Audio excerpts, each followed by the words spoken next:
hey, thank you so much for being here today. I'm Steve Lau. I'm the president of Impact Pickens, which was the group that we formed really along with you. It's not our group, it's the community group to address these issues. So, and this is, I'll let these guys introduce themselves. I'm serving as our president. And Christopher Pence, I'm the treasurer. I'm Brian Rittenberry, and I'm the secretary. Okay, so, and I'm gonna start us through the first part, and then Chris is gonna jump in there and take us through a lot of the information. So, all right, so our motivation. So, guys, I just want you to know, everybody that knows me, because I've been here my whole life. I was just talking, you know, all of us are Pickens High School kids, and there's other Pickens High School kids here. So. I've been involved with the high school my whole adult life, doing ministry, serving as chaplain for the basketball team. I have 2 kids in the system right now, a senior and a freshman, as well as Christopher has kids, Brian has kids in the system. So our motivation is born out of the love for this community and for our schools. That's my only motivation. I don't have an alternative motivation. But I can't sit on the sidelines when I see something so egregious go wrong and what's happened in our school system with our leadership. And so that's why we were motivated to step in and to try to do something.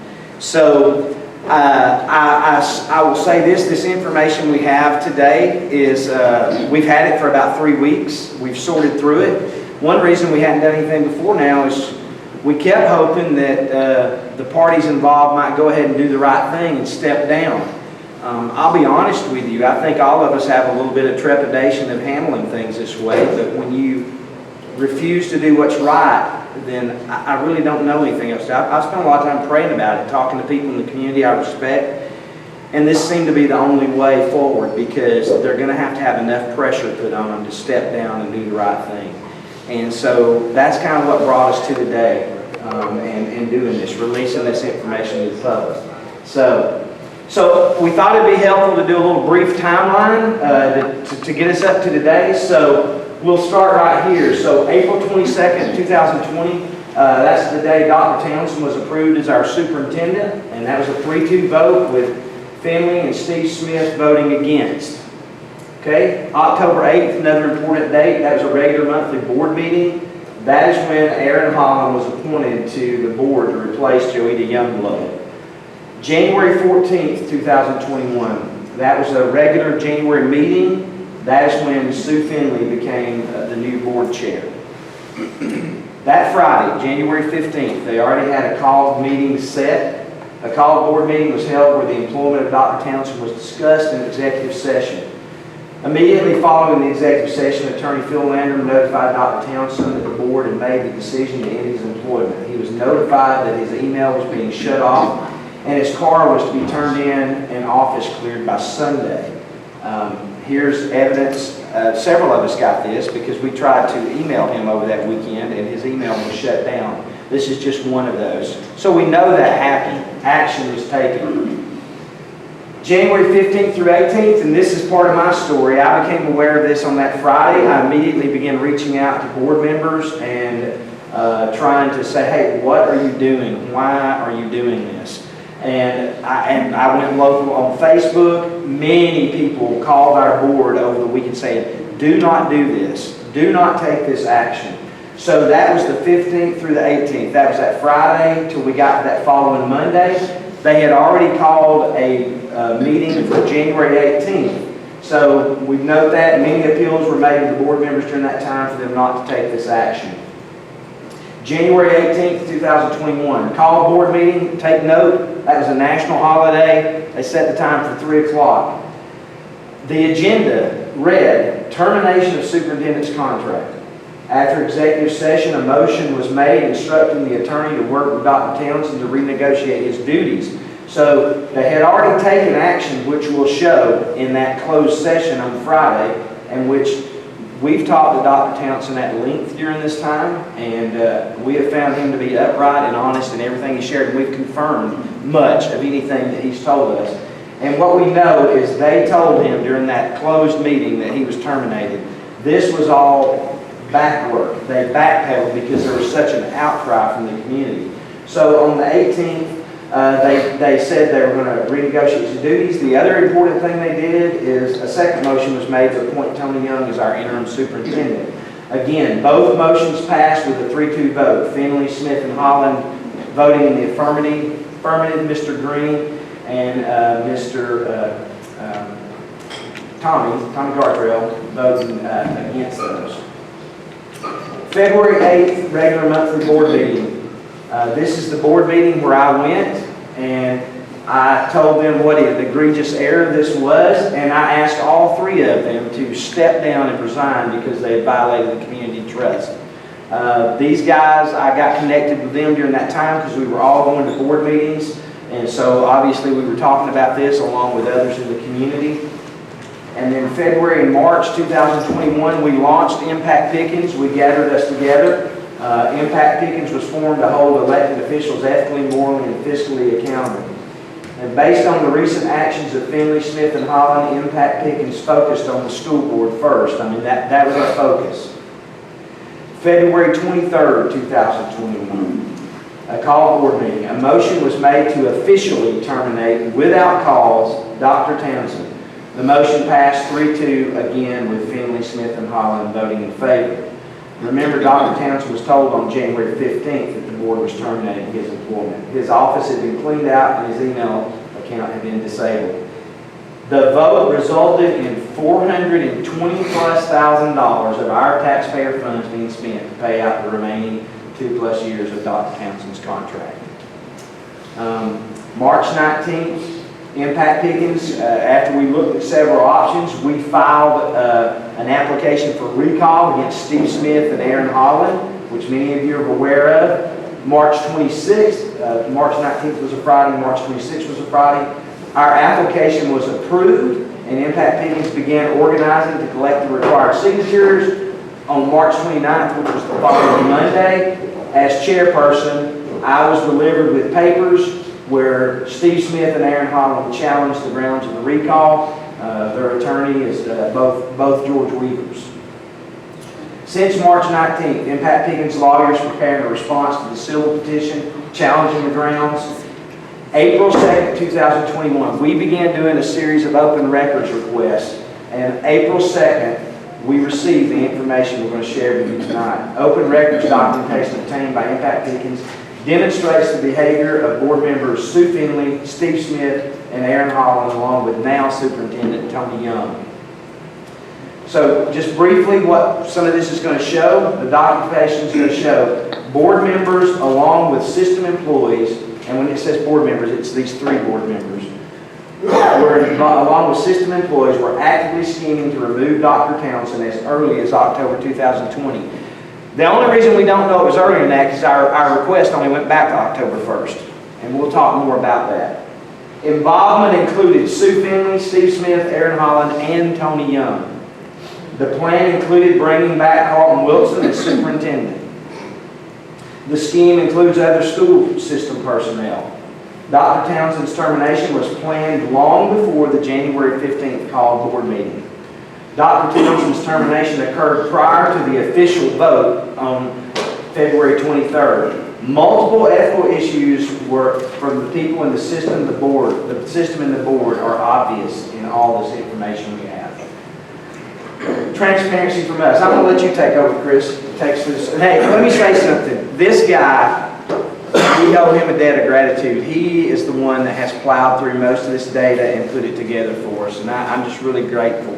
Because he spent hours with, we've all spent time on it, but he spent more than any of us, so I'm really grateful for his work on that. So I just want to say that. So before I go into this slide, just to give you an idea, this is what we received. This is 350 pages worth of text messages. Now these text messages, 95% of what I'm holding in my hand is between a board member and the assistant superintendent. So when I've talked in front of the board and I say that we're doing things against SACs, this is SACs violations. Board members are not supposed to be talking with school employees. board members are supposed to be talking with the superintendent. So if you can imagine what a superintendent and a board member is doing, talking in 350 pages worth of text, it's almost unfathomable. And what we'll go over, and before I start, Dr. Townsend's in here tonight, and thank you for coming. Yes. And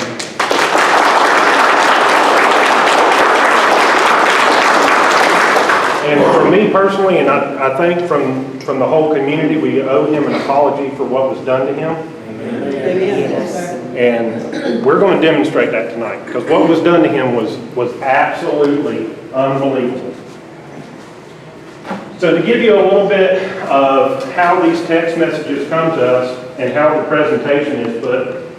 So the text have been cropped to fit the slides. The text themselves have not been altered in any way, other than being able to be fit onto the screen. Texts were screenshots that were made by Sue Finley herself from her cell phone as a result of the open records request. The open records response included texts that were out of order and missing some of the text dates. It was basically a 52-card pickup whenever we got this. It took 4.5 hours to read through them. It took another 8.5 hours to sort them, and around another 16 hours or so to get them in sequential order as best that we could. So a lot of the texts are also incomplete. So I don't have complete text. After we go through this tonight, unedited files will be available, and you will actually get both the presentation with the timeline and everything, and you will also get the documents as they were provided to us. Now, these documents were provided in page form just like that. These are the actual documents that were given to us. I converted them into a PDF file so that we could share them. Hey, Chris, don't forget about the numbers. What's that? The numbers, the page numbers.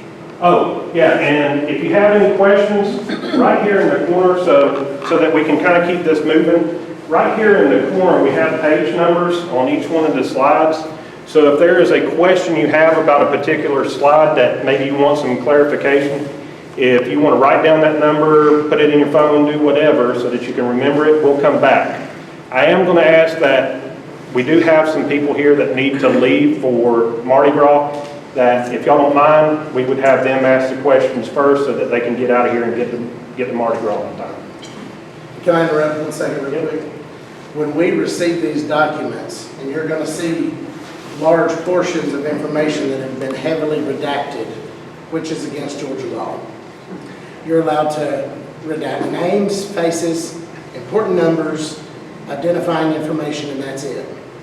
So basically, when we filed this request, not only did we get heavily redacted information, we also, it's proven, and they essentially told us that Philip Landrum basically let Sue selectively provide what she wanted to. So nobody had any oversight of conversations and information. So what you're seeing and what's in this 300 some odd pages, that's just what Sue wanted to send. She might not want to send some of it, but it was her choice. But that was what she wanted to do, not what anybody sent. So this is what the first open records request asked. That's officially it right up here. Down here I made it where it's a little bit more readable. But it requested text messages between October 1st, 2020 and February 23rd, 2021 with Sue Finley between one or more of the following persons: Tony Young, Philip Landrum, Steve Smith, and/or Aaron Holland. Clarification: text messages should include text conducting county business via personal or county-owned devices. One of the things with the open records request law, if you are doing county business on a personal cell phone, that information now becomes public. So when you start deleting your stuff and you don't back it up, that's a violation of the Open Records Act. So throughout these, the ones that we have specific dates on, they'll lead in with a date like this, October 19th, 2020. And I will tell you who the texts are between. There are some codes that are in there for certain individuals that we have come to figure out. And then let you know the positions of the person. So these texts are October 19th. These are going to be between, at then, board member Sue Finley and assistant superintendent Tony Young. Just to give you an idea, this is the same day that they had the meeting that they approved Aaron Holland as a board member. So the T, this is Tony Young. If those two knew Aaron, it would not be 4-0. So at this point, they already knew what Aaron was going to do. And they got him on the board by scheming. This is one of the texts that I can actually agree with. This is from Sue Finley. So anytime you see the flowers, that's denoting Sue Finley. And I agree. Aren't texts so much better than whispering or passing notes? Right? And I absolutely agree. That's the second thing I've ever agreed with Sue Finley about. The first was that they needed some leadership in the school system, and then I agreed with that.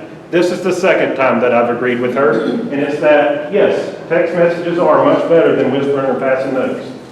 Tony replies, absolutely. She says, boy, that's right. He says, that extra money was due to a state audit. It had nothing to do with last month's collections. This is while they're talking back and forth during the meeting, and Amy was presenting some numbers for what they had collected for the month, and he's saying that it was an audit thing, not that they had collected more.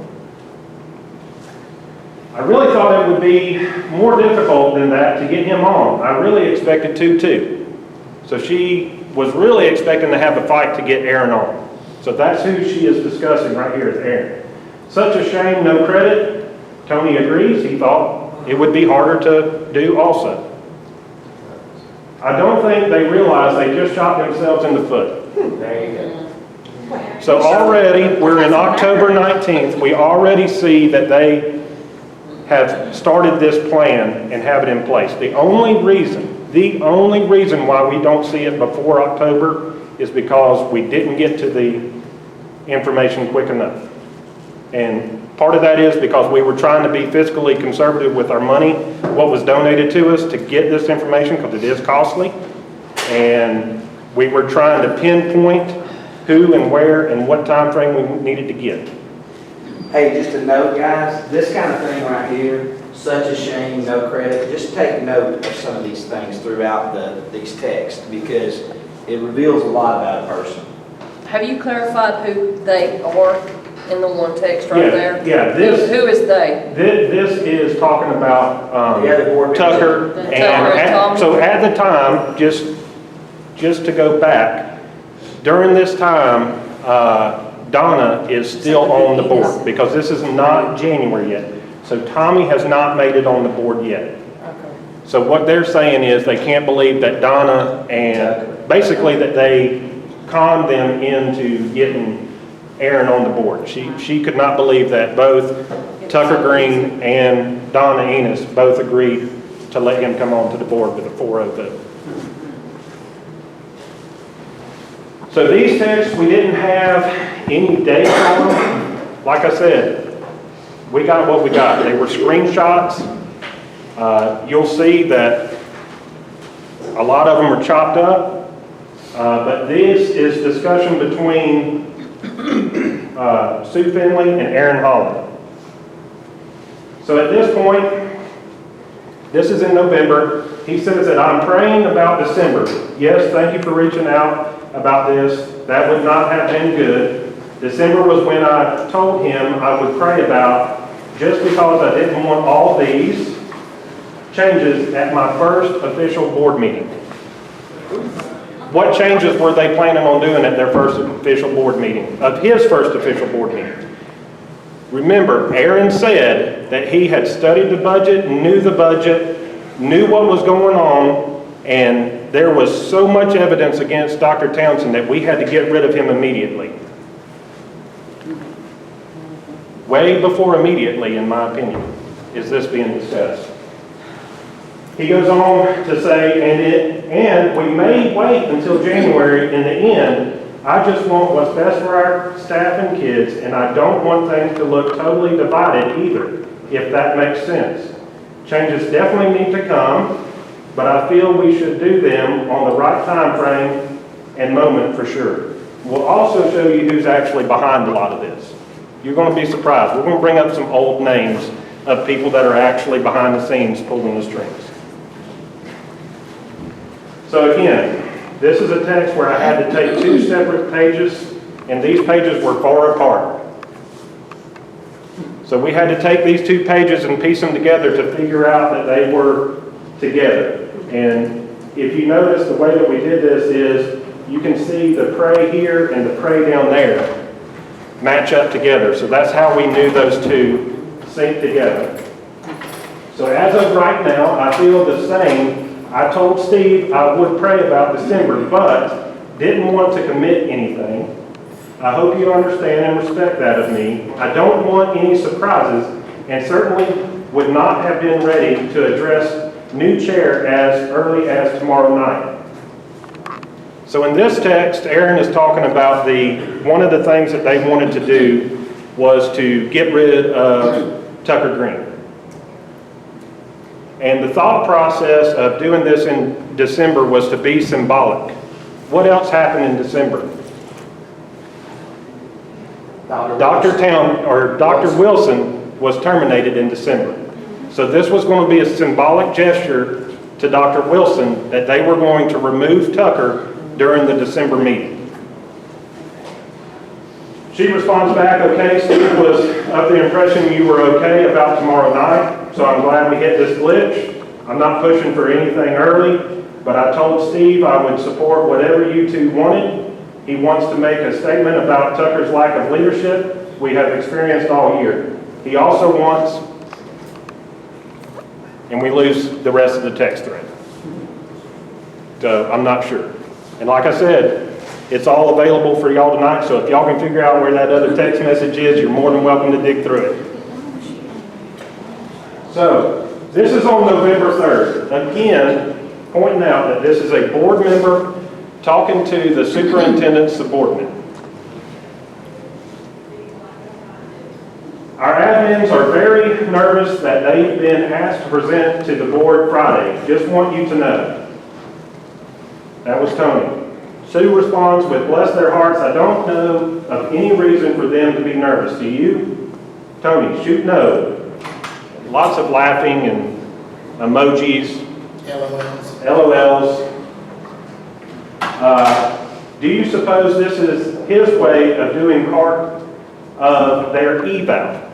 So you see the rest of the text up here, two separate pages.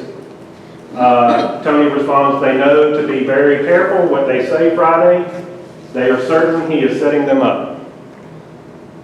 We're going to prove the exact opposite was going on the whole time. There was no setting up on his side. It was definitely on their side. Tony goes on, or Sue goes on to say, the minute they start talking, he'll start scratching his head. Tony laughs about it. Why would he be doing that? Is he going to pull a Shriver and bring a buddy in from South Georgia? Hang on. From South Georgia, you see the rest of the text up here. Again, I didn't chop these up. This is how it was delivered. I believe, so they do talk in some code as far as who people are. We tried to figure out if E was standing for somebody. We believe that's just a mistext and it was supposed to be he. We couldn't figure out an E in the school system. So he knows this way all the board will hear are the positives. Nobody will say anything negative for sure. Sue responds, if he is setting them up, it's only to make himself look better, something else to put on the list. And Tony agrees. The one down here on the bottom, I don't think that has anything. Yep, I'm sorry, it does. So I didn't know anything about it. I've told him before not to do that to them. We're assuming this has to do with to staff for some reason. So I have this text here that's in black. I have the rest of it on another slide that was sent to us in that way. So I just copied it. We figured out that the next slide met up with what here is in black. So I'll have to go, maybe I don't have that one. Some of them we do have, so this one we don't. But this is the main thing to really pay attention to, and this is one of the things whenever I started reading this stuff, it kind of made me sick in my stomach. So they are discussing Dr. Townsend at this time. He has no idea the underground network we have. Please tell them to praise him to the skies. He will think they are wonderful. It will ensure a good evaluation for them, and it won't change our thoughts about them or him. We know how things are. We're working as fast as we can to correct the situation. So are we. She's got some balls. Yeah. Guys, this is a major problem. There's two major problems here. Number one, clearly there's other people in the system involved. Number two, this grieves me. This is the leader of our school system telling people to openly praise somebody to their face while you're working behind the scenes to stab them in the back. It disgusts me. And that's what we've got. So please pay attention to this, because this slide is going to become important later. This is the thing that revealed to us, which we already suspected, but clearly there were other people in the system involved. And all the time Chris is sharing this, remember, this is the assistant superintendent. He's obviously going behind the back of the superintendent, communicating with admins and other key personnel in the system. And please also remember that this is the lighter side of the rest of the information you're going to get tonight. Really? Tony responds. So he has talked, at this point, he's responding back to her what he has told everybody that reports to Dr. Townsend. I told him to play his game. The board knows what's really happening. So this is December. We don't have specific dates. We pieced it together because of what they're talking about at the time, what's going on in the school system, what the board is doing, and then some of the messages lead you to believe when the time frame is. Again, it's between Sue Finley and Assistant Superintendent Tony Young. So couldn't Chad just print out her computer activity? Of course, neither Rick Townsend, so anytime you see RT, that is referencing Rick Townsend, nor T. T is representative of Tucker Green. So neither Rick Townsend nor Tucker Green will ask for it. If I ask for it, he might, she says day, I believe that means say. I was targeting her in some way. He would say day to day. She responds back true, and he would be right. Tony says it's only a couple of weeks until January, proving that even as far back as in December, they've already known what's in place. And she says, I know, but I'm so excited, I hate to wait. As for Tommy, I hate to tell too much for fear he will tell Tucker or Rick Townsend. So at this point, you have board members going behind other board members, talking to staff, and not informing other board members of what they are doing. Isn't that conspiracy? So just in reference, and I shared all this with Dr. Townsend. We feel like they're probably talking about his wife at this point. And you'll see later on how they talk about his wife, and I think it's shameful.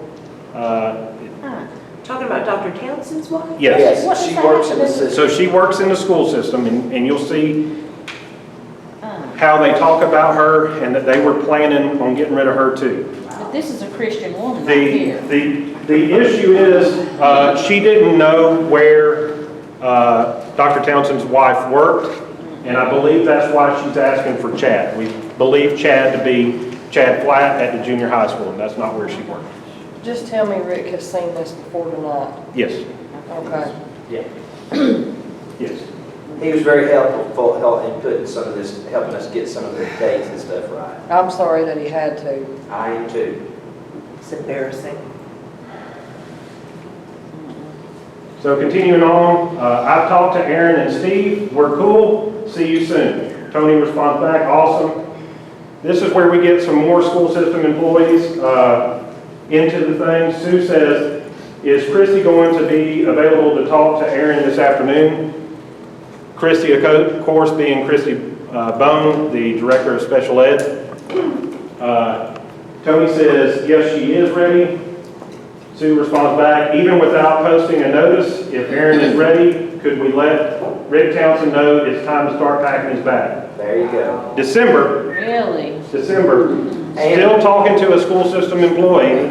And guys, note too, every time this happens, this is telling a school board member, Aaron, they're setting up a conversation with one of Dr. Townsend's subordinates without him knowing it. That is all unethical and illegal. It's unethical. You can't do that. So just to lay this out, Dr. Townsend knew of none of this. None of these conversations that you see tonight did he ever know about, and he was the superintendent. If Aaron will go along, Phil can start negotiating. So at this point, we've brought in the county or the school board's attorney also. He responds back, yep. She says that I can only stay till about 1:50, but there's no doubt in anyone's mind as to what my vote is. Tony says, I hope Aaron reaches out to Christy. She responds back to me too. I hope you know how hard it is for me to stand back and let events play out. She was very eager to let Dr. Townsend go, and we'll show why she was so eager to get him out of there. He comes back, he's talking about his supervisor, me too. I can't wait to hear Aaron's response to this lie. So that's our assistant superintendent that can't even spell here? Yeah, Okay, awesome. yeah. He taught me in college. Here, so he was going to be here. Are you going to suggest he talk to her right after lunch? He responds back, I can. I'm trying to get Christy to come over for lunch. Again, more celebratory woohoo. She has to pick up my grandson at 2, but I can come back. In fact, I would be glad to come back. There's lots of winky emojis and smiley emojis and everything else that goes throughout this. This is the first text that we're going to show tonight that shows some redaction. We'll go through some more that are very heavily redacted. When it comes to redaction, the only things that they're supposed to redact is anything that identifies somebody. So you can put it together why it's so heavily redacted. And Chris, in this case, it would be the protecting a student. It shouldn't be any school personnel's names, because we've already got those. They should only redact, like if it's a court case or a name involved with that, that's all. Chris, do we find out who redacted this? Was it Phil Landrum or was it Sue Philly which provided these documents? We believe Landrum redacted everything. So after the redaction, which leads me to believe it's not a school, a child in school, and it's not identifiable information, is that she comes back with a sigh, well, Aaron still needs to talk to Christy. So I don't know what that text said. I don't think it should have been redacted that heavily. So now he's talking about I'm free now. Again, in December. December 3rd, right?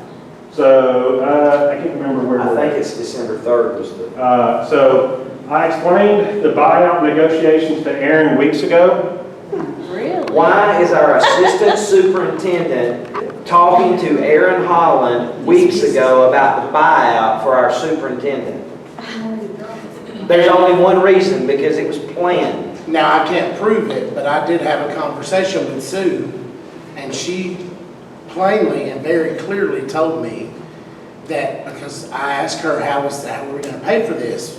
We had the same we all had the same thing to say that, oh, you did. If we have this extra money laying around, then we've been overpaying to start with. They do. And she said, well, Tony and I have went over this several times prior to this decision. Those were her words to me. So we get back to Sue. Sue says, I know I did, Steve did, Cy. Aaron still wants to wait until January, but says he has lost all confidence in Rick Townsend and is on board with us. I told him if he decided to back out, this is very important.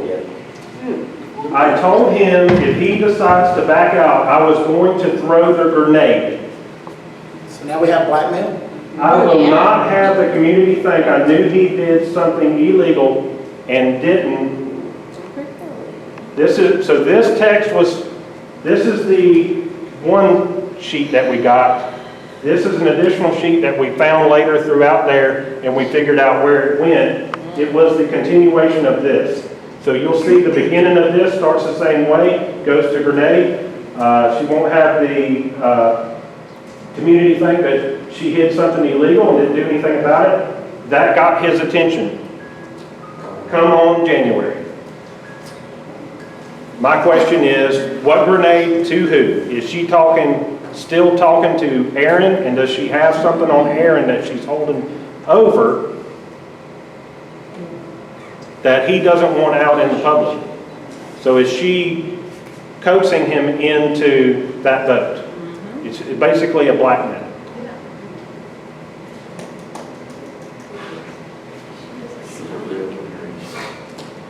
This is December 10th. Again, Sue Finley, Tony Young. Are you available for a quick phone call? He said, can I text you when I get out of the meeting? She said, sure. I may be in the shower, then heading to pick up Miles. I'll text instead. Thank you. Steve said a few days ago you were feeling discouraged. Steve and I are going to try to be good until January meeting, so Aaron has no reason not to vote for us. Board deception. So the voting for us is she was wanting her to be chairman of the board and Steve to be vice chair. You'll find out later that that didn't happen. Made her a little mad. Once we are in leadership position, we can be more forceful. Again, so this text, it was sent like this. Later on in the pile of papers, we find this, which is a continuation of where we stopped off there. So we'll start off here at, we can be more forceful. As for tonight, I called Wallace. She's talking about Chris Wallace a few days ago to verify that he is not recommending football coach for renewal. Steve and I wanted to make sure because we don't trust. Anyway, if we are given a reason or a different story on the PAR, we will calmly ask Wallace to come in, etc. This will be evidence of lying in front of everyone. If PAR is accurate, no problem. After January board meeting, if two newbies still won't pull the trigger, Steve and I, after having Phil review our statement for potholes, plan to go to Dan Pool and pull out the big guns so things may appear calm and uneventful tonight, but we have a plan. Don't give up. So this is her trying to encourage Tony to not worry, that the plan's still going as planned. They're just holding off on it because they're waiting for Tommy to come on board because at this point they still feel that Tommy is going to be on their side.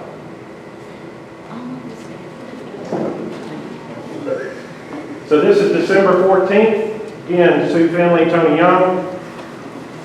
So Tony says, yep, hopefully Aaron is ready to negotiate. I'm not sure what they're negotiating about. She answers back, stay tuned, Aaron may be on board. Tony says, wow, something changed, and she asked him to talk. We could assume from the other slides of what they may have been talking to Aaron about. She answers again, Steve just called me, he talked to Aaron, again heavily redacted. Says he has lost all confidence in RT, doesn't want to do anything until January because of Donna, because they know right now that she's still on the board. They want to kind of wait. They're hoping to do a 4-1 vote is what they're really hoping for. Steve explained that Phil could, and again, this was sent to us like this, so we dug through it, found this one. Steve explained that Phil could start negotiations if A is referring back to Aaron, is on board. S is Steve, so Steve said that sounded like fresh information to Aaron. I tried to call Aaron, but no answer. Maybe Merry Christmas to us. And the to us is her and Tony. So at this point, she's hoping for a Merry Christmas that they will get Dr. Townsend out and get Tony in as interim. Now that is not the final plan. So this is, they like to text late at night for some reason. Are they together like a couple? That's what I was wondering too. This is late at night between December 31st and January 1st, 2021. This is Sue Finley and Assistant Superintendent Tony Young. So this is 10:30 at night. It goes into first thing Friday, January 1st. So Tony says that he feels so bad for the staff. She says, do you think we could talk Stacy into putting Carlton's nameplate on the door as Rick Townsend comes in on Monday? There you go. Now this is our first idea of what the original plan was in place. And this was to get Carlton Wilson back. As much effort as they have put into this, can you imagine that if it was truly for our Focus- kids and stuff? focus I mean, for the- to flip it, I mean, this Now, keep in mind, uh, and this is per Ms. Joetta Youngblood, that Carlton's non-disclosure agreement said very clearly that Carlton Wilson was no longer allowed to work for Pickens County Schools ever again. Good, he doesn't need to. That was put into his non-disclosure agreement. But he's However, all it takes to change that retroactively is a 3-2 board vote. And they have that. ah. So this brings in another person. This is talking about Stacy Gillen at this time, is who she's referring to as Stacy. Tony responds back that he would love to with a laughing emoji. Sue comes back with, I still have a screenshot of the ad on our website when we were advertising for a new super. I could post it on the Facebook. You can see the, Vindictiveness. I mean, it's just disgusting how they were talking about our superintendent. Tony agreed that that would be perfect for her to do that. The funny thing is, she responds, is this unrealistic or illegal reply to Rick Townsend? He's a snake.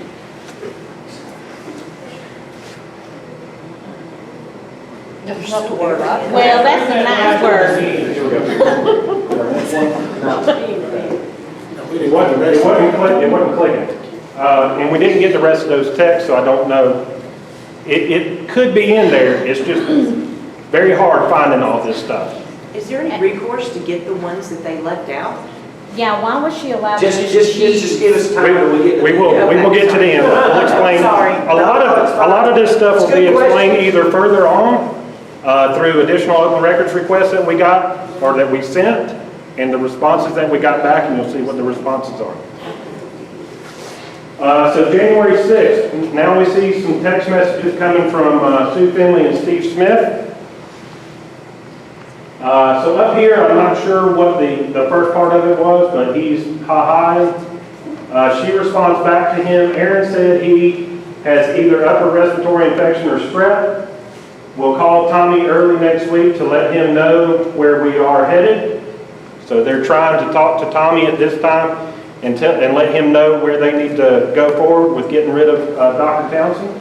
He said he thinks that Tommy has heard enough from the teachers that the vote may be 4-1 instead of 3-2. Very important.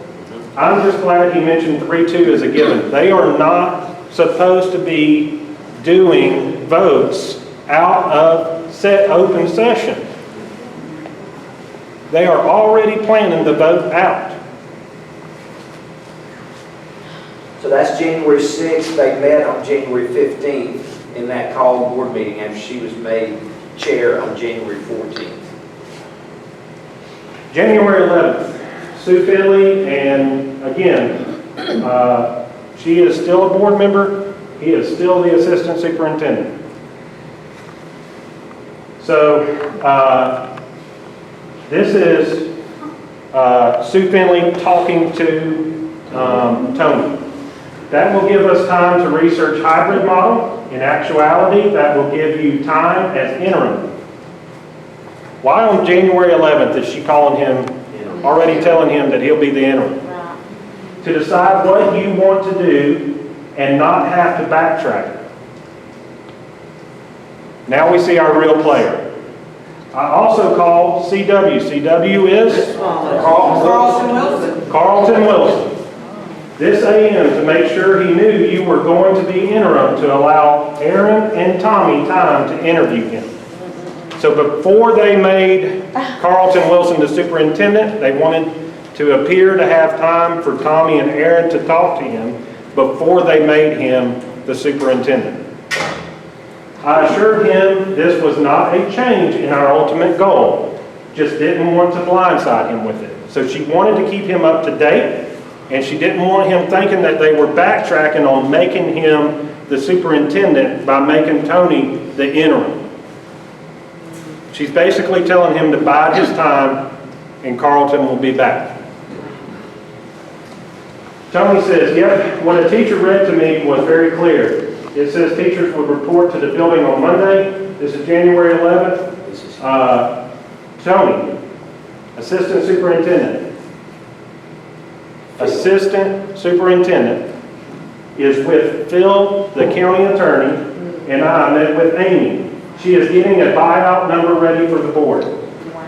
That's Amy, the CFO. Now, guys, this is a major problem. This is our school board attorney.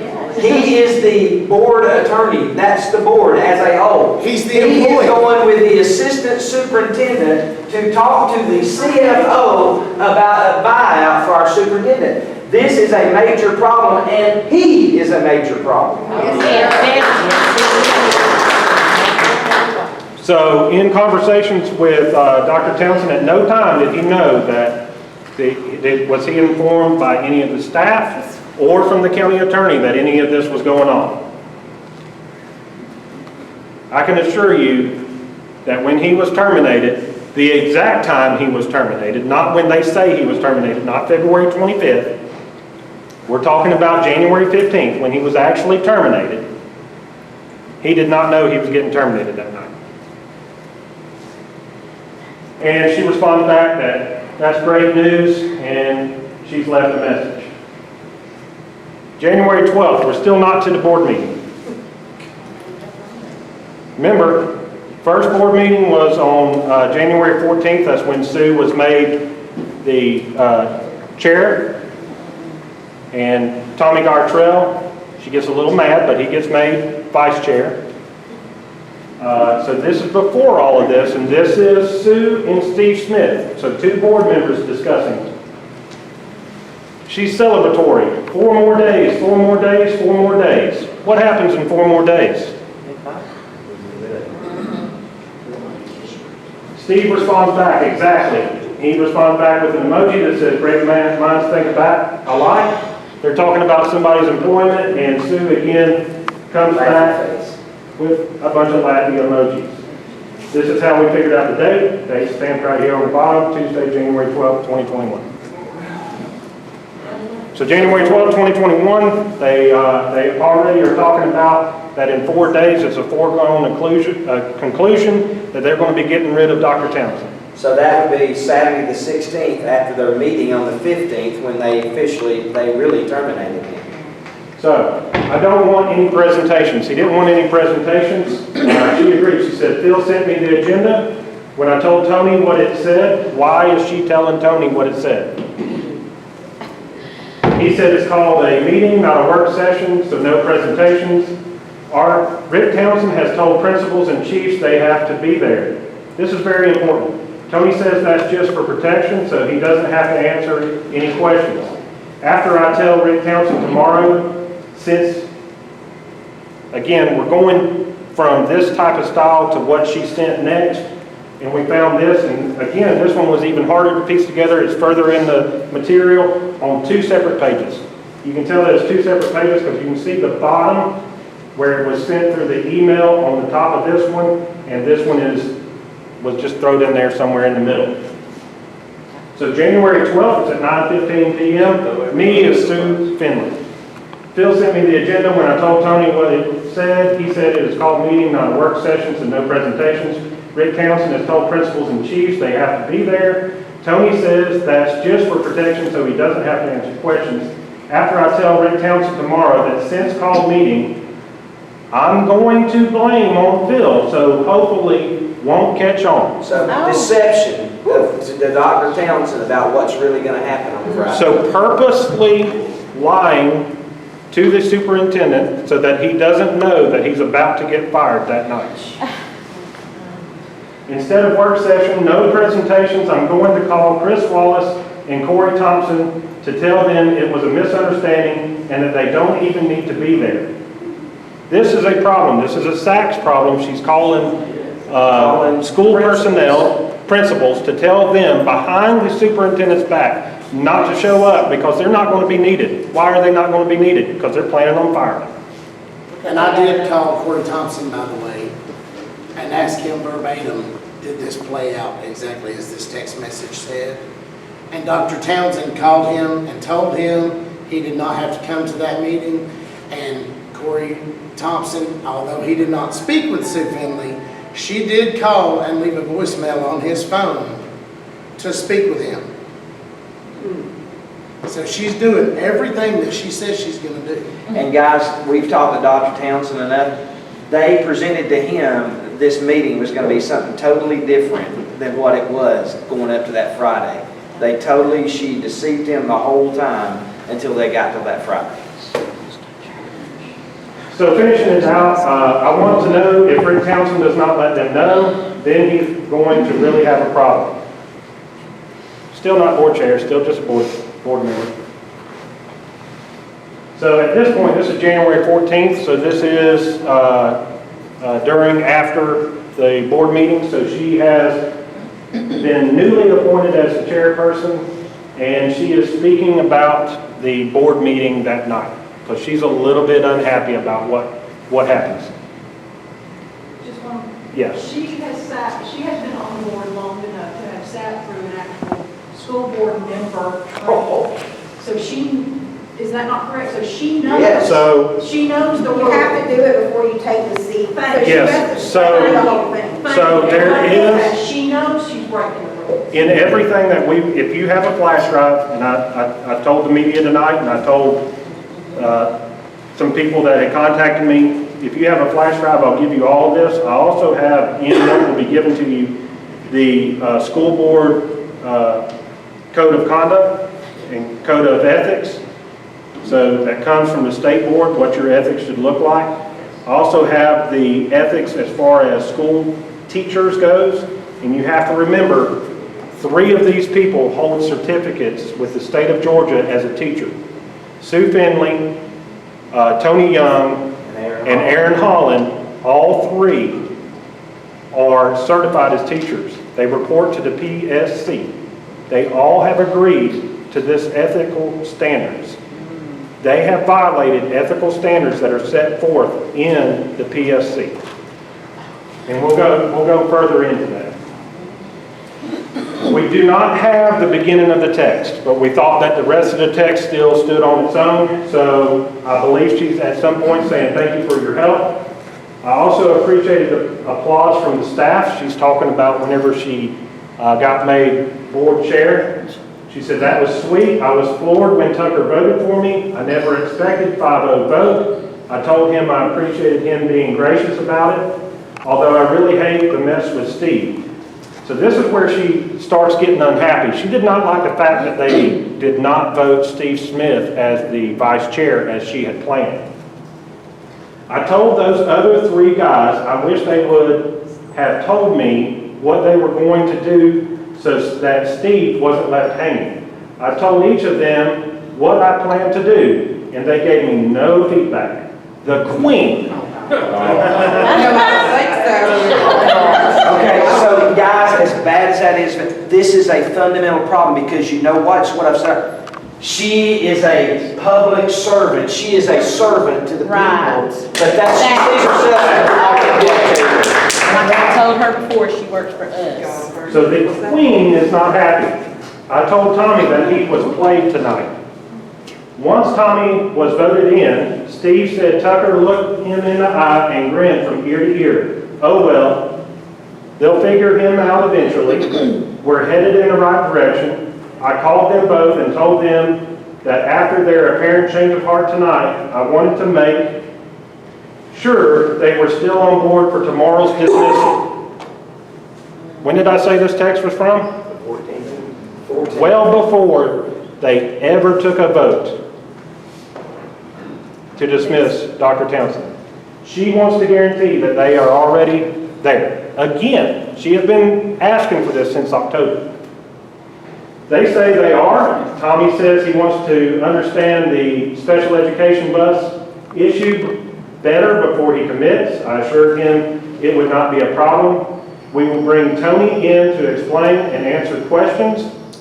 Christy has explained everything to him. So already Christy Bone has been talking to Aaron and explaining everything to him, convincing him that Dr. Townsend has to leave. We do know the specifics about that. We can't comment on it, or we're pretty sure of the specifics on the special education bus issue. There is not a problem with that. That's why you don't have Tommy come on board with them. They didn't have a reason to dismiss him. So she says, do you think we should bring Tony in before we ask Dr. Townsend to leave the room or after? So she just wants to know how they need to do that night. So this is between January 11th and 15th, so this is coming up to the meeting. We know it's that time frame just from the subject matter in the text messages. So at this point, they are both still board members. We're going back to where she's just a board member. She's not a chairperson. So she says that I've talked to Tony and we'll call Rick Townsend in the morning. Just don't want to tip my hand about Friday. Tony told me how to say it. So Tony is telling her what she needs to say so that Rick Townsend doesn't know what's about to happen to him on that Friday night. So just to be clear, our assistant superintendent is totally engaged and complicit in getting rid of our superintendent. At this point, she says, or he says, awesome, so he's completely on board. So chairperson to superintendent or assistant superintendent, he says, I would just feel bad for Carlton. She says, me too. It would just kill me to tell him. If there's someone in the office you could transfer some duties to without the title, I can't think of anyone. And he says, yes, I have some good chiefs. Remember, what did Tony say, or what did they say Tony said during his interview for superintendent? That his position wasn't needed, right? And that's how they were going to save money. Okay. Just making sure everybody else remembered that one. So this is in the aftermath of what they did on Friday. So this is January 16th. This is 11 o'clock in the morning. Sonny Proctor has sent me 6 Facebook messages. According to him, we've set our county back 20 years by getting rid of this forward-looking leader. We set him up to fail, and he knows exactly why we did this. She does a lot of because she feels like she's running everything. His Facebook account, but I hear Tucker's voice. So she believes he's getting information from Tucker. This is part of it that Greg Long had a little bit of a problem with, and you'll see why. I talked to Greg Long last night. He's not happy, of course, but we had a calm, rational, congenial conversation. Yep, I was surprised too. Of course, Greg is concerned that the new ag facility will drop through the cracks. She believes that that's the only thing that is a concern to him, not the $420,000. She thinks only the ag center. So she feels like if the sooner you, speaking to Tony, so the sooner Tony and Carlton can reassure him, the better relationship and support you will have. So she believes if they go to Greg Long and say, hey, look, we're going to build this ag center, don't worry about that. If Carlton comes in and Tony's in, everything's going to be good and you don't have anything to worry about. Your ag center will be put up. She goes, I'm going to share, this is Tony talking to Sue. This is January 16th. I'm going to share an idea that I don't like. Remember, he was very reluctant. I don't like, but it may be a lifeline for you guys. And I'm not advocating for this. Leave me as superintendent on 30-day rolling contract. Eliminate the assistant super position until the money is made back on the buyout. This is just between me and you. I don't want Carlton to know, but it will help the board if this gets too bad.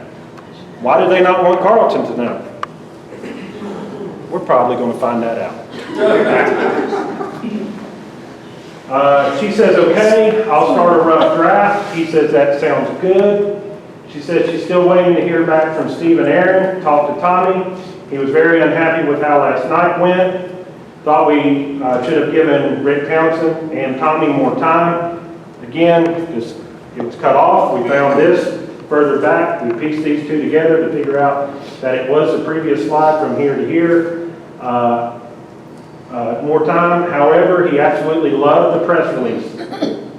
Feels like his concern about the money were heard, and he believes that this will shut people up, in quotation marks. I wouldn't be surprised if he votes to dismiss Rick Townsend on Monday. Again, this was just showing that we did have at least part of this. This is a different sheet. So it does continue from this one that we received. Who is that? Who was that? On to this one. This Steve? That was Steve? No, this is between Tony and Sue. But who's talking? This is The Sue. black is Sue. Okay, I got you. Sue. I got So you. who are they talking about? Continuation of Sue. Who are they talking about right here? Tommy. Tommy is talking to our trail. Okay. That he also absolutely loved the press release, and he feels his concerns about the money, and he believes that that would shut people up and people would stop complaining. So after that, she says, is it time for me to call Carlton and tell him we still want him, but we're going, and I'm just assuming because of how this is chopped up, it looks like, but we're going to wait a few months. Which is rapidly approaching. So Tony says, now Steve, he may not be as happy. Tommy is going to talk to Tucker about the press release. The original press release, I don't believe actually got out officially. It did get out unofficially. She says, yeah, Steve is a question mark in my mind. He wants Carlton now, which I do too, but you have to keep the long-range goal in mind. Oh well. Still, reassuring him, hey, stay steadfast. We're going to keep on going with our whole plan. Tucker isn't going to like the press release. I hate the Carlton part, but he will understand. So guys, clearly Carlton is involved in this whole thing with them all along. They were talking to him the whole time about this plan. And we don't need somebody like that back in charge of our No citizens. ma'am, we don't. So this is Sue. We believe in this text that she is talking about Tucker in the beginning. She says, I know he will never like anything we do. That's not his idea.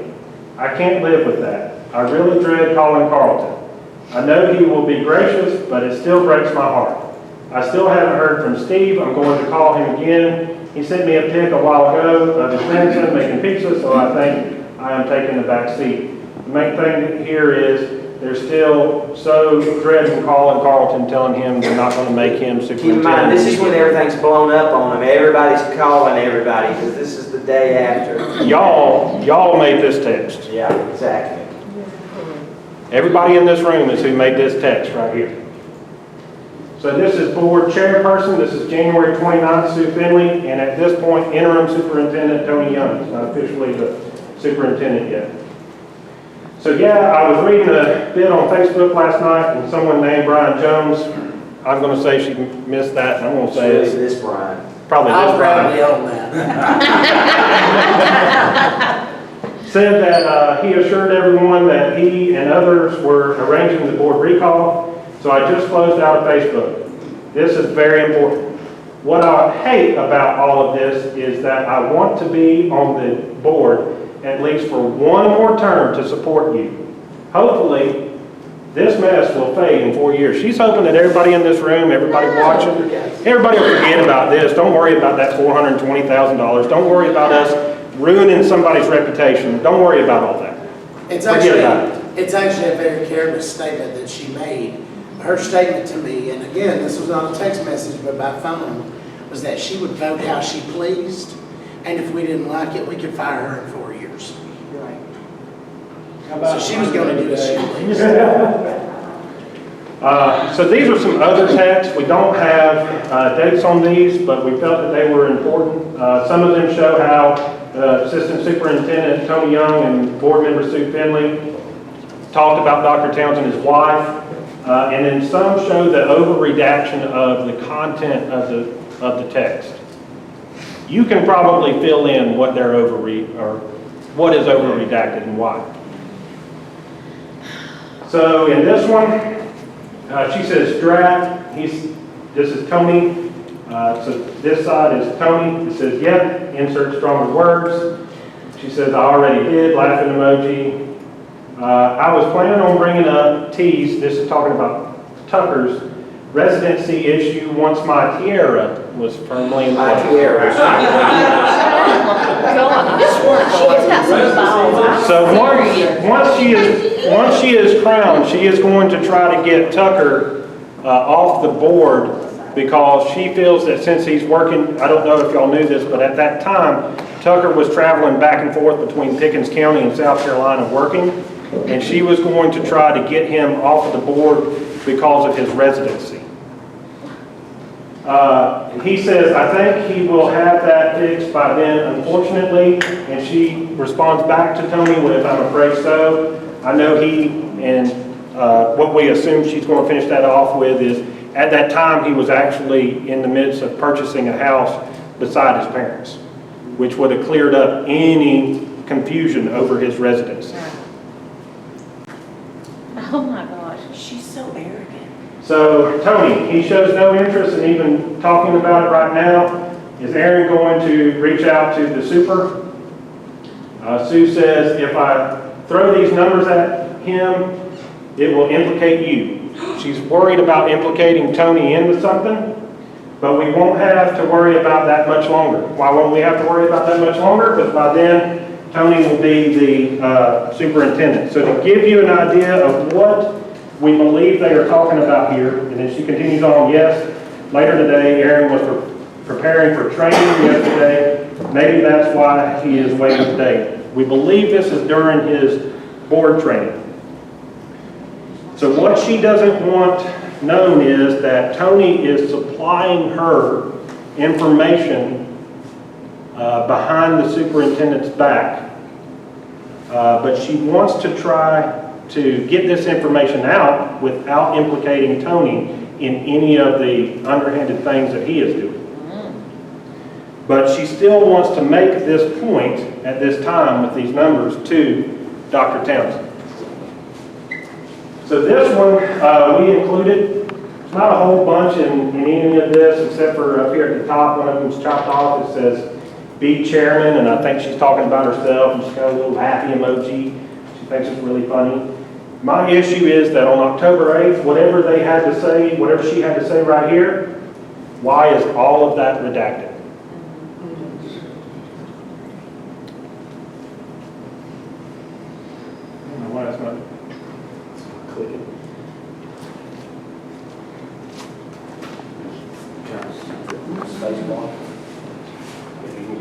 adequate. She goes into, can you think of any way I can bring out Dr. Townsend and Tucker's disassembling about too low tax rate without jeopardizing Tony, Aaron, or Steve? If Dr. Townsend wants to, you can ask him the question. What we believe this is talking about is that he was actually wanting to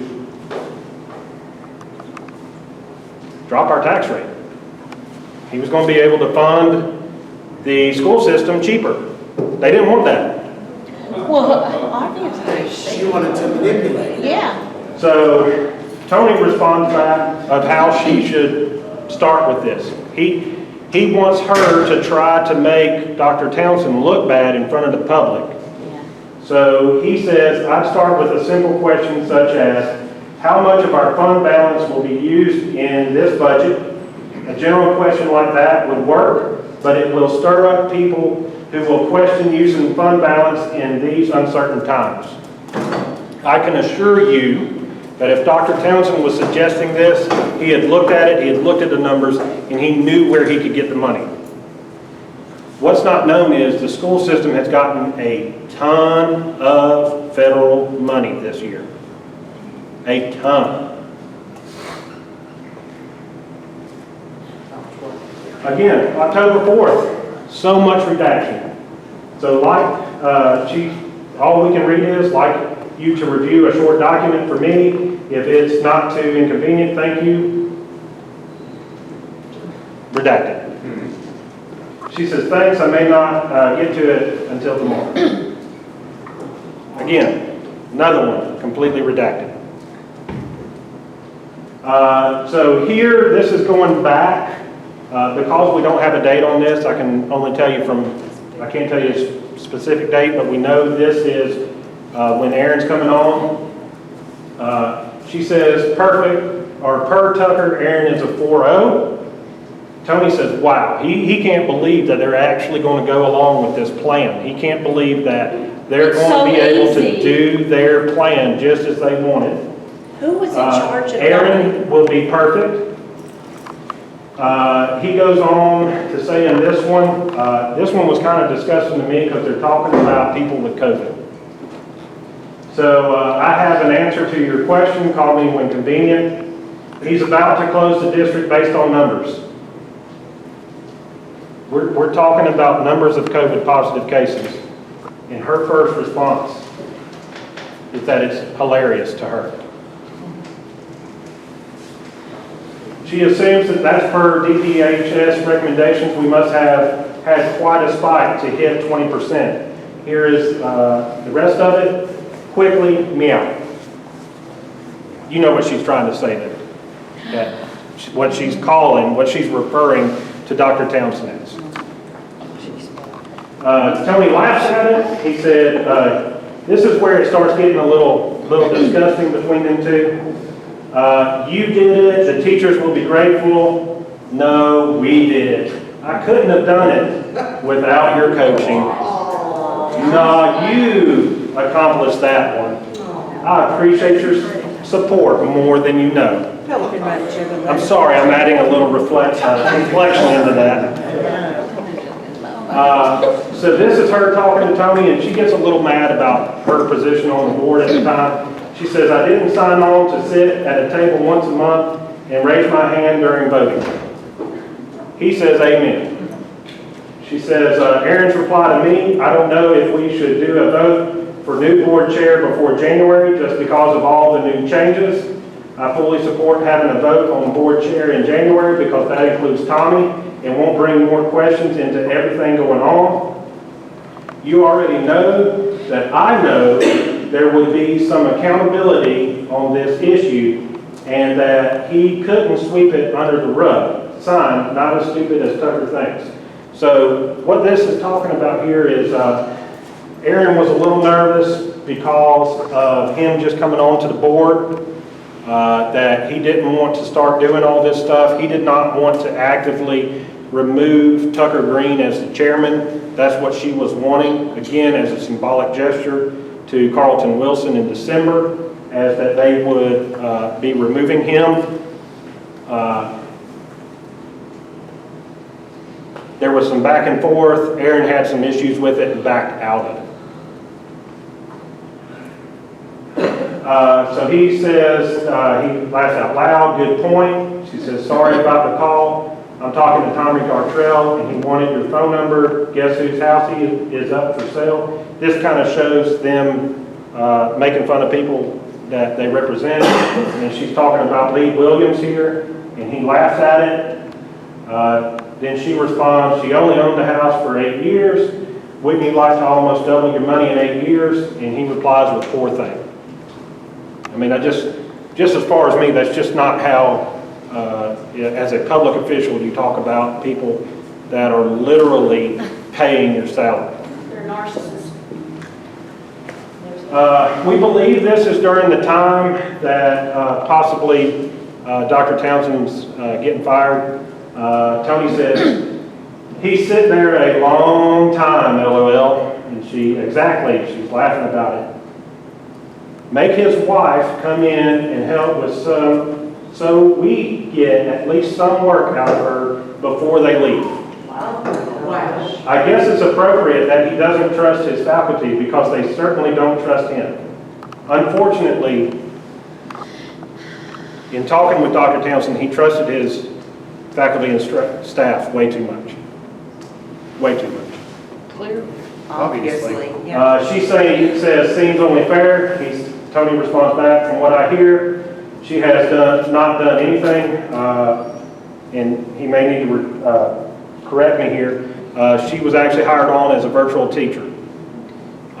If you download this tonight, you'll see where they talk about her salary. Salaries are not set by anybody other than mandate. Qualifications, length of service, education, all of that stuff says what your pay is going to be.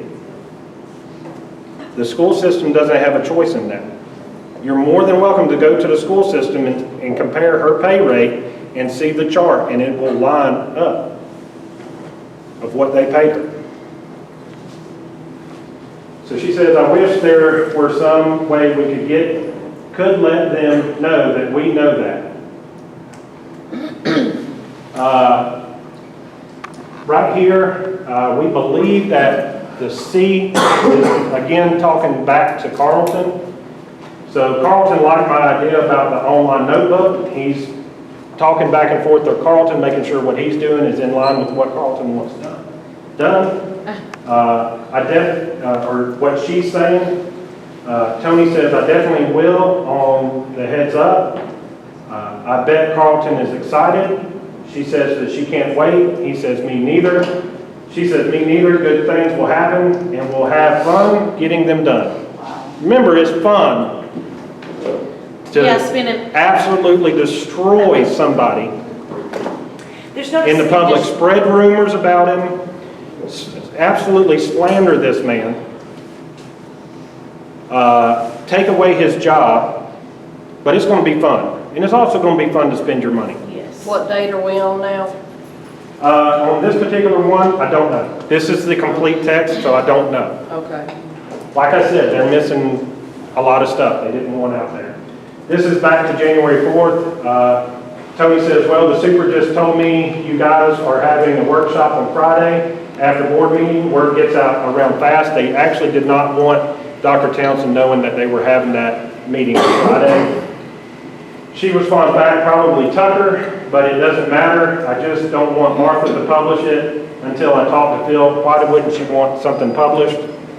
Because it gives you the opportunity to ask to speak at the meeting and for you to make time to go to that meeting. They wanted to do this meeting in secret. Did Rick Townsend tell you he may close school completely until MLK Day? This is one of the things that basically the only thing that I can find that they really disliked about Dr. Townsend is that he would take data from multiple sources to make his decision. They felt like whatever Tony and the Queen said, that's what he should do. And that he should just be their subject. So what he's doing is he's struggling with it right now. He is meeting with the principals to get them to help him decide, and I believe that everybody in here would agree that you want a superintendent that's working and believes in his underlings to give him the information that he needs to actually make an informed decision before he just makes one willy-nilly. In the text messages that are in here, you'll see how much she fought to keep the school closed down.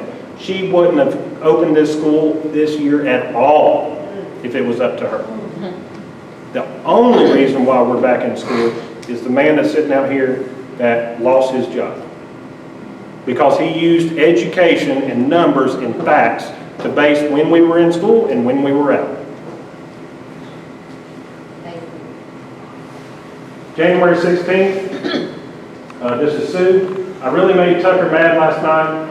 He just refuses to see the parallels, talking about getting rid of Dr. Wilson and getting rid of Dr. Townsend, and he refuses to believe that remember, she always loves this I, it's always about her. We wanted him to be successful. We proved all the way back into October she didn't want him to be successful. According to Sonny Proctor, sounds like Tucker, that we didn't give him enough time and set him up to fail. I was tempted to tell him that I wouldn't dream of telling him how to run his hospital. Yes, we use his tax dollars, but my hospitals use my insurance premiums. She does not feel that just because we pay her tax money that she should be held accountable to us at all. That's what that tells me.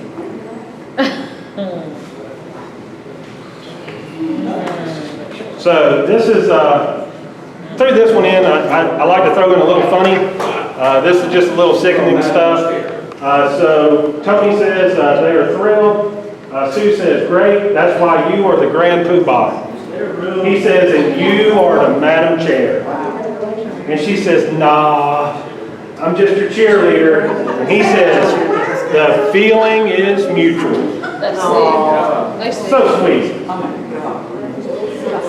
So, that's the basic of the worst text. Believe me, there's not a whole lot of good texts that are in here. But we did want to make this as short as we could, and I did run over. I promise y'all 6 o'clock, and we went a little over. This is going into the open records request and the additional open records request.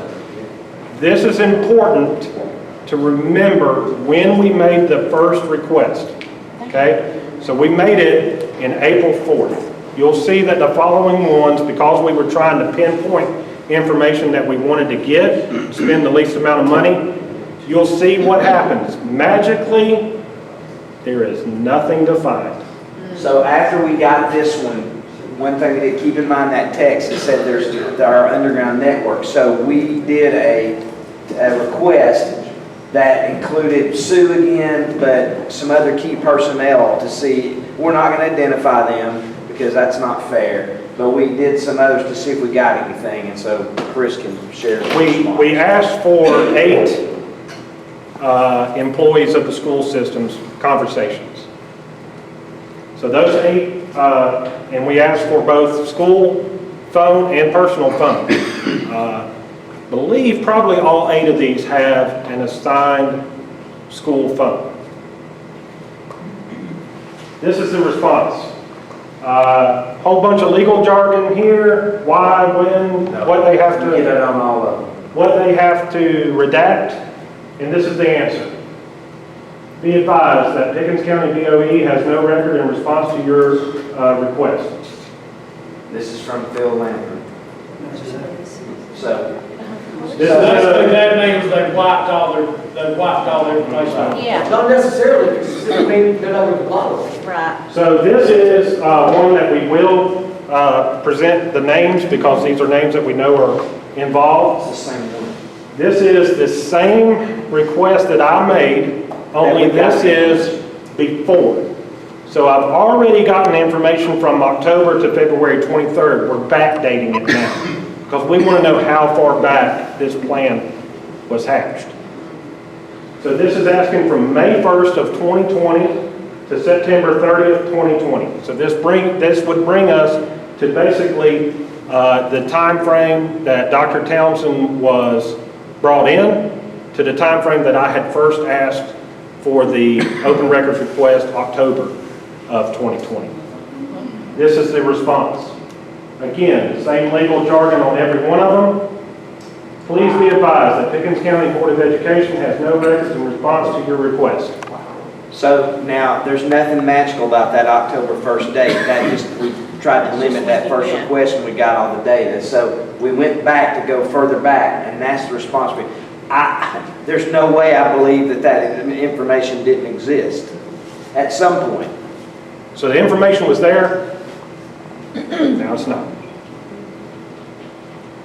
We have 8 county phones that have been wiped of information.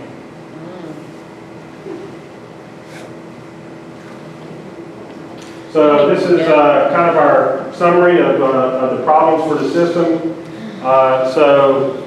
Again, I brought up the SACs. Everybody recognizes the name SACs. It's actually Cognia. It's a separate entity now. It used to be SACs, and they had one for school boards and school systems, the K-12 system, and then they had a SACs, which was COC for the college accreditation part.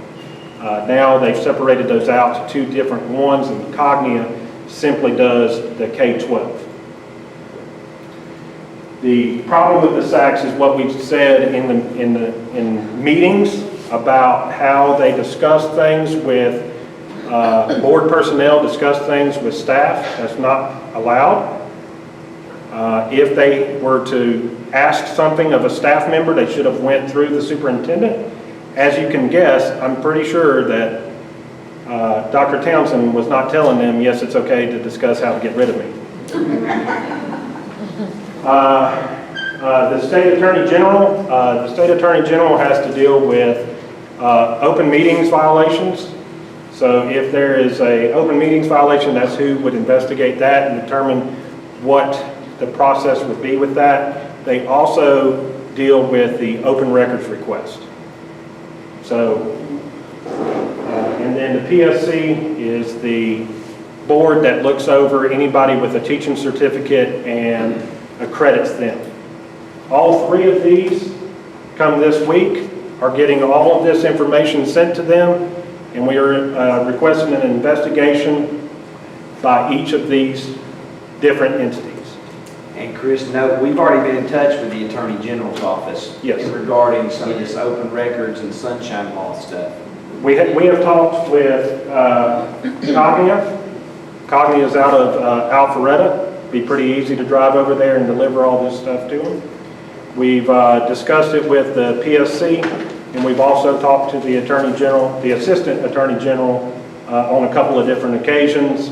They're just waiting for our information to be handed out. So, actions taken? Yeah, so the things we've already done, but guys, you want to turn the lights on? Can you turn them around?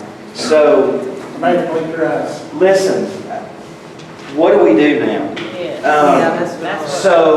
But just know this, you know what? The $420,000 was egregious. That was terrible. But you know what? When I seen this, it's worse than that. Guys, this is our now superintendent and school board chair who openly deceived, lied, manipulated, and these are the people that are supposed to lead my children? I say no way. They have to go. Yes. And they have to go quickly. I wanted them to step down all along, so I make the call again. All 3 of them. Holland, Finley, Smith need to step down, and now Tony Young needs to go too. Our superintendent must step down. They've discredited themselves. All of them. They've disqualified themselves from leadership. They all must go. So what we need to do, we need to all call, we need to email, we don't need to let up until they leave. Because I don't want to go through a court battle. Because if I will, we're going to keep doing that. But I want them to go now because I don't trust what they're doing. Anything. The other thing, talking to guys, imagine, do you realize the culture we've created in our school system? If we can have people who can take our superintendent and get rid of him like this, we've created a culture of fear within our system of people cannot be honest. And I want school personnel to know, if you are afraid to speak up, And they are.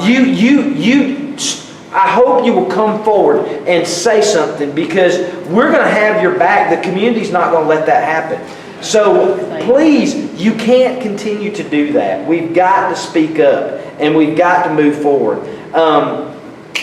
You know, you've seen it. The plan was all along what we suspected. Carlton Wilson's was to be brought back. Our superintendent was complicit in getting rid of Dr. Townsend. I mean, here's what I thought about. Anybody who wants to stand beside this group and support what these people done with this kind of lies, treachery, and deception, then you're an enemy of our kids and our schools. If there's anybody that wants to sit here and defend this kind of behavior, then you're an enemy of our schools and our kids and our community. And so my hope is that some of these people that are involved in the school system, I don't know if they knew how bad it really was, but some of the people that might have been complicit in this because they were afraid, I'm hoping they'll have enough character and integrity to step out. And I want somebody to start to sing and tell us what is going on inside the system. And we're not going to let up. And while you're in here tonight, guys, I got to say, listen, I've heard the jokes. Wendy, my wife, served on the board. It's a very difficult job. It is. But you know what? We've had a lot of people say? It's a thankless job. It is.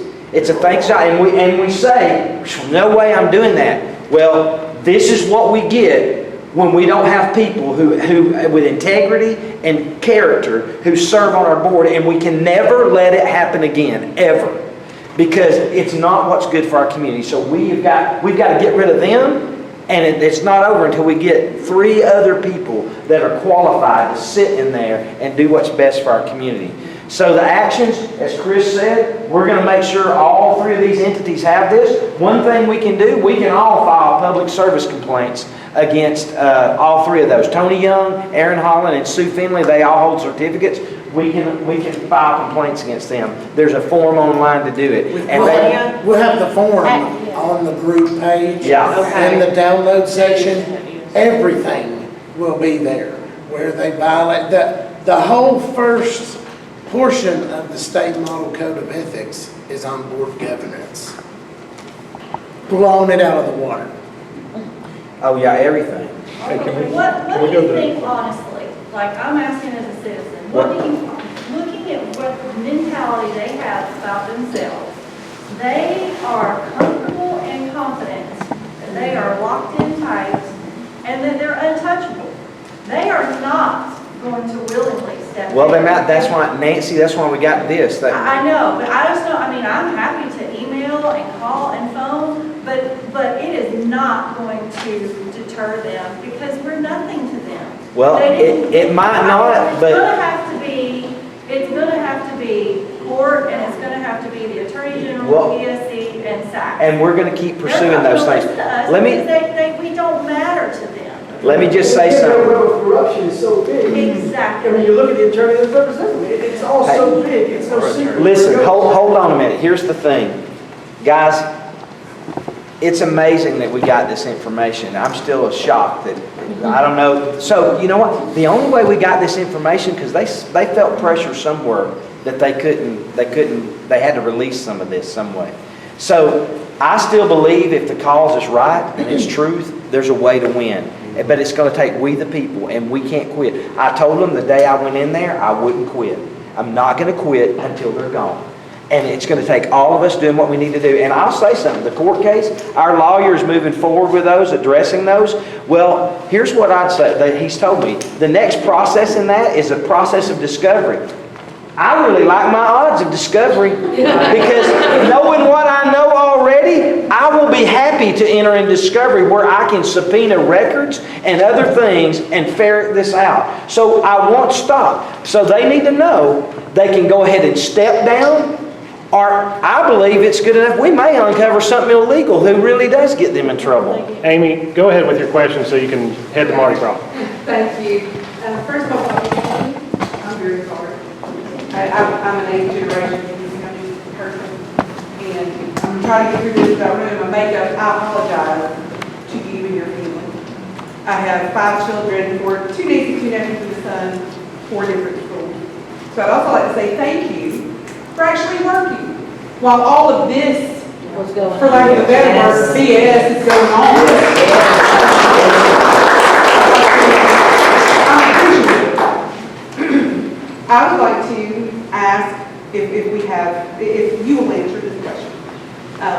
when all of this went out, I'm a Facebooker, everyone knows that.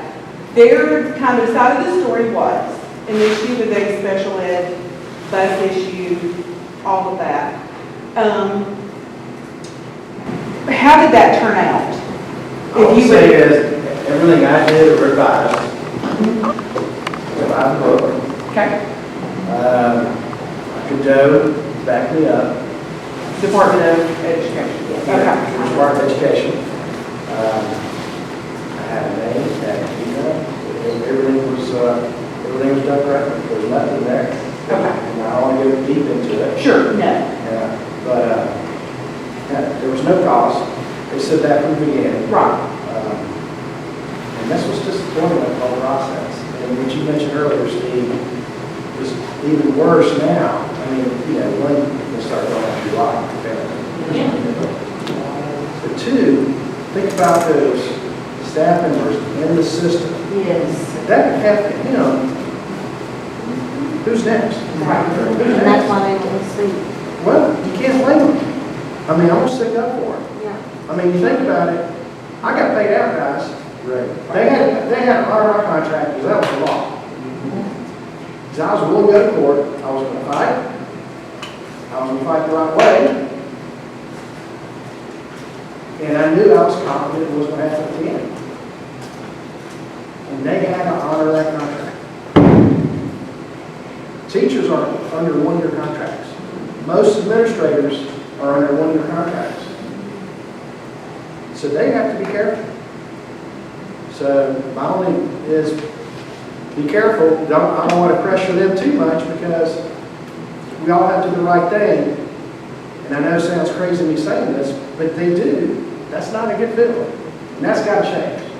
Pickens County, this community is too good, too many good people, too many good families. And the bottom line is, when you look at kids, kids are just kids. We're supposed to teach them. We're supposed to support the teachers in the classroom. And that's what you have to do. Everything else is secondary. Try to support the students, support the teachers. I'm secondary, you're secondary, no offense to parents, but you're secondary. Kids are instrumental. That's the key. Teachers have to be able to teach and get the resources to teach them. That's what we do. Our job is to support them. And they can't be worried about what they're doing their shoulder. They've got to worry about those kids in the classroom. Let me take the heat. If I get hit, I get hit. That's okay. Leave the teachers alone.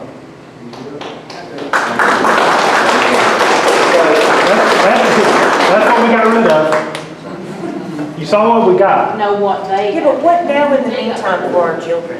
Do you know what I mean? Because there's not a single moment in any of that any of those board members or the assistant superintendent were concerned about the children. There's not an instant that is concerned of the children and this situation going on with COVID and school being out. So what now, while we're trying to get these people out, what now for the kids? So I'll add to what their concern was.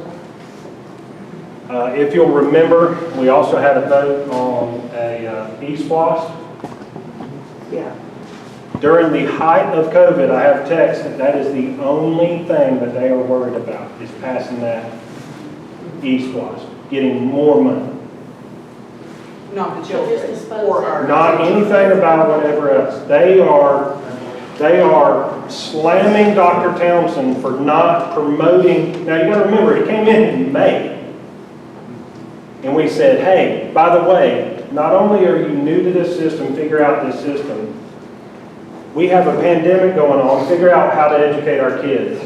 But we also want you to go out and actively promote this e-SPLOS. And I'll tell you personally, I was spoke to at a meeting at Kiwanis by him presenting the information. He talked to several organizations, as much as he could. You got to remember, it was a pandemic, everything was shut down. And they're giving him crap about that. Did we know that we were going to get that? Where did we get the money when you said we had gotten money from CARES or from like the federal government? So she's asking about, back to the slide of overall, a couple of different things. You got some CARES money this year, there are some restrictions. Trustees and we have for the students and everything else.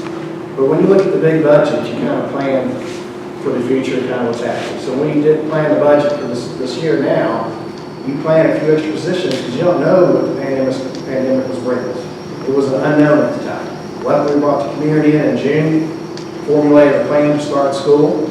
We all bought into it. Everybody was part of it, admin, teachers, parents, business leaders, and we jumped on it and we followed that plan throughout. The budget was built to keep us going and support instruction in the classroom, support the teachers, support the kids. That's the way the budget was built. We put in there extra money for that. So when you look at the fund balance, it's good, conservatively. We cut through attrition last year, where we didn't send people home or chop them or whatever else. If somebody left, we looked at it, and we really need the position. I mean, that's what you're supposed to do, right? You got to watch your money. And with the unknown, we were very conservative. We're already conservative anyway. Amy's done a great job with finance. She's amazing. Great staff up there, folks. You may think I'm crazy for saying all this. I'm telling you, it's not everybody. I'm still worried about people worried about it. They're doing that to him. If I say something, I'm going out with them. That's what you have to worry about. So anyway, budget-wise, yes, we plan for it. It's a healthy budget. East Bluffs is essential. I was thankful, I'm still thankful, because I'm a taxpayer in Pickens County, that it passed. It helps, it really does. But when things like this happen, you do tend to lose confidence, things like that. Hopefully, long term, back can be straightened out. Yeah. I'm not sure how else to say it, but Guys, I mean, the money's awful, what they did, but I mean, it's really supposed to be about our kids. And these people, it's what I said often, these people are not about our kids. They're about serving their own personal agenda and putting their people into place. I've puzzled, I don't even understand it, why they're so gripped on holding power, because it's not about our kids. And so whatever it takes us to do, legally, ethically, morally, we need to get them out and go. And you know, I can't get this out of my head. You know, when the day on Monday that they put Tony in and they got rid of Dr. Townsend that Monday, you remember what Sue Finley said in closing? I want to again mention that Mr. Young has reluctantly agreed to perform this job of interim superintendent. We were bold-faced lied to. A bold-faced lie. Several times. Several times. What can we do now, Steve? What can we do now? So what you need to do now is we need to engage. We really do need. They need to be phone called. We need to line them up. Phone calls, emails, everything. We need to do that. We need to file these PSC complaints. I mean, and then we need to put it out there. We need to inform how bad this really is. We're going to put this out there. They need to get pressure from everywhere in the community. We're going to keep pursuing the legal thing. When Cognia gets one complaint, they kind of go, okay. When they get 5 complaints, they go, When they get 20 complaints, they go, all right, there is no shadow of a doubt. There is an issue there, and we're going to come in. Let me get this. Imagine if they get 100. We call, it's not. Because they filed legal action How many they were allowed to do that when you did? that's part of the legal process, ma'am. That's how it works. They can do that. See, I don't understand that. When you Yeah. had that, but we went through and signed it. Right, so the 2 board members that we did, it's Steve and Aaron, they can appeal the grounds of the recall, which is what they did. And so now we have to go through the process of moving past that. And unfortunately, anytime you get anything in the courts, I mean, it's a slow process. So we're still pursuing it.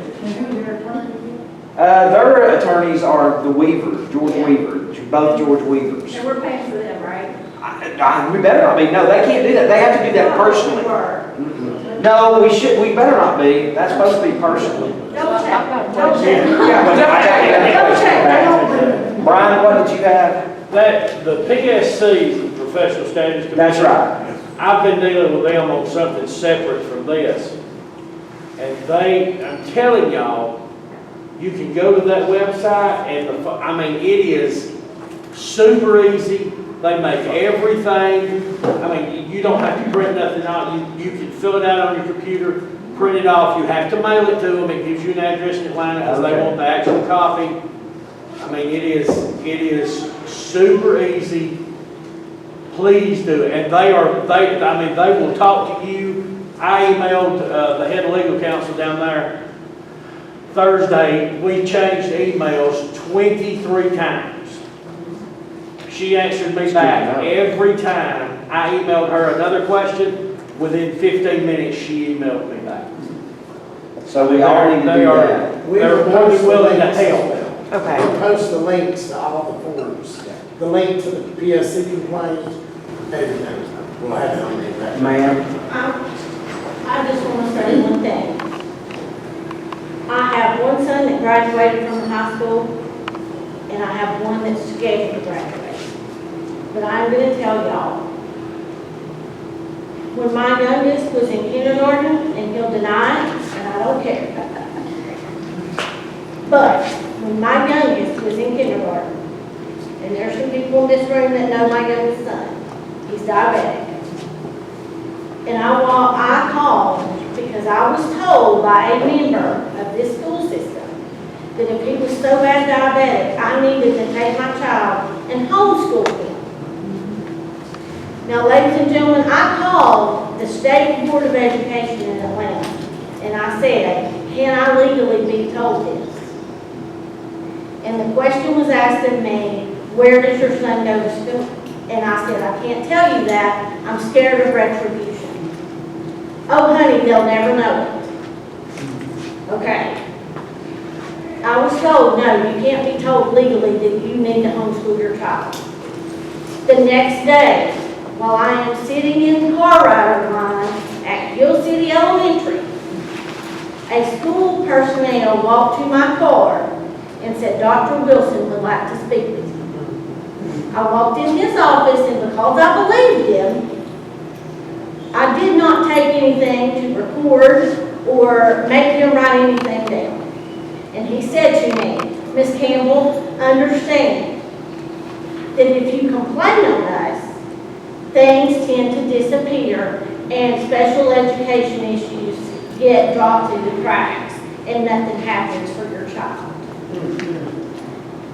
Folks, I'm going to tell y'all, you probably already believe it, Carlton Wilson is running our school system today through Tommy Young. I'm going to tell you. They've done it for years. Well, that's why he's got to go. And I trust me, I could have asked, everybody knows, I know Tucker well, and I asked Tucker, and when this all happened to Dr. Townsend, I said, all I ask is that you give my son's diploma to Dr. Townsend and have him sign it, because I will not accept a diploma signed by Carlton Wilson. Yep. Damn. That's not right. We got another question. Is Pickens County school system, does it continue to be the largest employer in the county? I'm certain of that. I'm pretty sure of So that. am I correct in assuming that the people who probably will have to carry the brunt of this are going to be the people who are not employed by the school system, or who do not have a family member dependent on the school system for their, benefits? It'll have to be someone that the school system cannot touch. So it's going to have to be those of us taxpayers that the school system cannot touch. They don't have a child that they can touch. They don't have they don't have somebody that's gainfully employed that can be hurt by their willingness to take a stand. I've got 5 kids in this school system, and I'll go on the record with Mary up here. It best not be in retribution to any of my children Or anybody else's. or anybody And you else. know what, guys, we're going to have to hold people accountable that does not happen. It will. I'm just saying, let's step into reality. I agree. That those of us who can make that stand to Well, when take I the see weight this off kind of evil and violence, I've thought about it. Yeah. So, yes. Well, Tasha, My question is, you've had these for a while, right? Well, yeah. You spent time going over, so Yeah. obviously you've had it for a little while. Yeah. To the best of your knowledge, because y'all would know, has Tucker, Tommy, or Aaron seen these? we would assume they would know about it. It went through Phil Landrum. I would assume. I know they would that, we've talked to Tucker and Tommy, they know we've got stuff. Yeah. Do they know what's in it? Do they know the underhanded? They're going to. Does Aaron know what went on? So, yeah, so here's another thing. So, all of this is gonna be given to Tucker and Tommy, and here's the good thing, they can do something.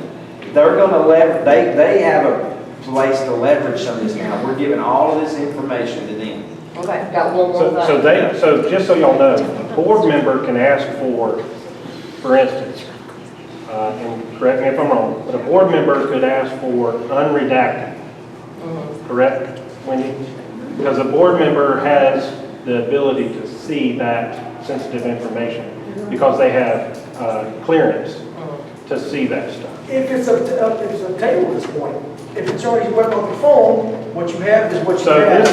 so the funny thing is, if you want this, you can either download it tonight, or you can do an open records request for emails between Sue Finley and Phil Landrum and Sue Finley and Tony Young, because all these were forwarded from her email account to them.